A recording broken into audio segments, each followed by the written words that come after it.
મહારાષ્ટ્રમાં વધતા મરાઠી ભાષાના વિવાદ વચ્ચે પૂર્વ મુખ્યમંત્રી ઉદ્ધવ ઠાકરેએ કેન્દ્ર સરકાર પર મુંબઈના મહત્વને ઘટાડવાનો આરોપ લગાવ્યો છે.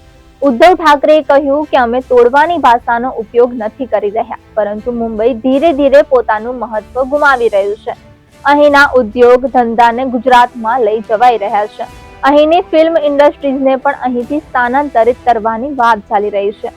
ઠાકરેએ ધમકીભર્યા અંદાજમાં કહ્યું કે હું આ વાત સ્પષ્ટ રીતે કહી શકું છું કે જો કોઈએ મુંબઈને મહારાષ્ટ્રથી અલગ કરવાની વાત કરી તો અમે તેના ટુકડા કરી નાખીશું. મીડિયા સાથે વાત કરતા ઉદ્ધવ ઠાકરેએ કહ્યું કે મુંબઈના મહત્વને ઘટાડવામાં આવી રહ્યું છે, પરંતુ અમે એવું કંઈ નહીં થવા દઈએ. મુંબઈ દેશની આર્થિક રાજધાની રહી છે. આ દેશની આર્થિક રાજધાની છે અને એવી જ રહેશે. તેનું વધતું મહત્વ કેટલાક લોકોની આંખોમાં ખટકે છે. तोड़ने की भाषा तो नहीं हम कर रहे हैं, लेकिन मुंबई का महत्व खत्म तो होते जाते जा रहे हैं वो, और इसलिए मुंबई में जितने सारे उद्योग थे, अन्य सारे वित्तीय ऑफिसेस भी थे, आर्थिक केंद्र, वो सारे गुजरात कौन लेके गया? यही लोग लेके गए ना.